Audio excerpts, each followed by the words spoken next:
Every child of a narcissistic parent grows up differently, not louder, not weaker, just different in ways most people never notice.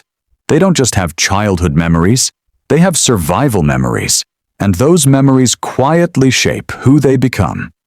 Today we're talking about 4 unusual traits almost every child of a narcissistic parent develops. Traits that confuse others, traits that confuse you, but once you see them clearly, everything starts to make sense. Let's start with the first one. Extreme emotional awareness.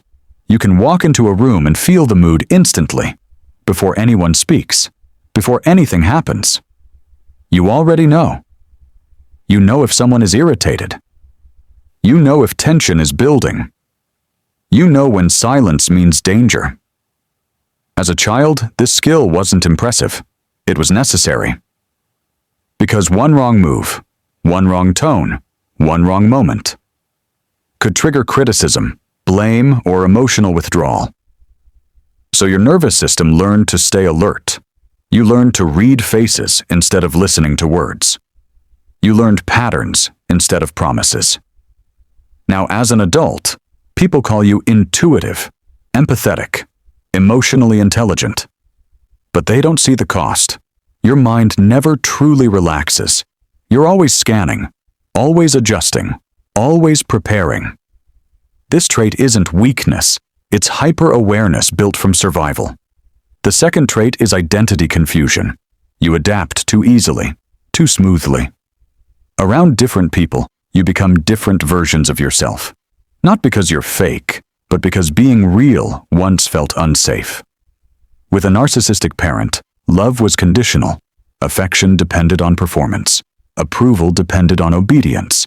So you learned to shape yourself to fit expectations. Quiet when silence was rewarded.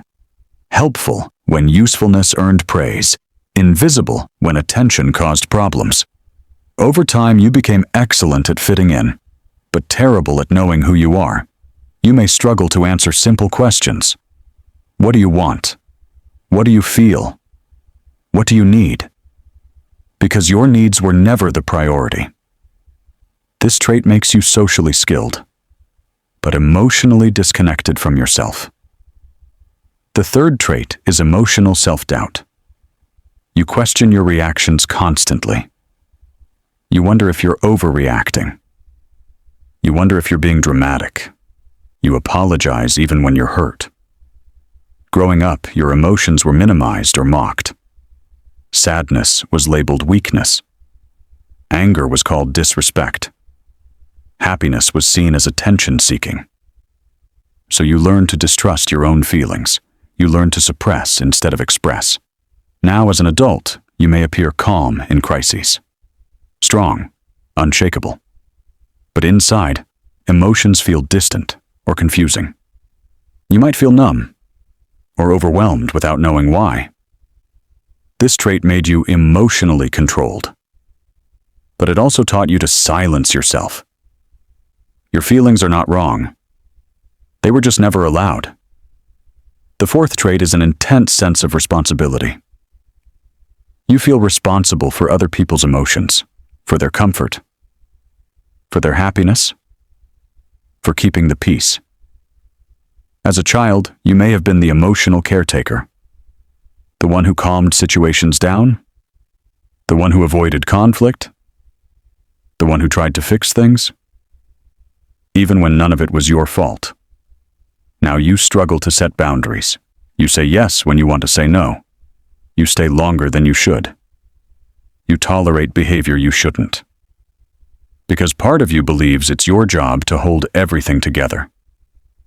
This trait makes you reliable, but it also makes you exhausted. These 4 traits didn't appear randomly. They were shaped by an environment where love was unpredictable, where validation depended on compliance, where emotional safety didn't exist. You didn't develop these traits because something was wrong with you. You developed them because you were trying to survive. And you survived well. The problem begins when survival traits follow you into adult life, when hyper-awareness becomes anxiety, when adaptability becomes self-erasure, when emotional control becomes numbness, when responsibility becomes self-neglect. Healing doesn't mean erasing these traits. It means understanding them, choosing when to use them, and when to rest. You're not broken. You're patterned. And patterns can change. Awareness is the first step, and you've already taken it.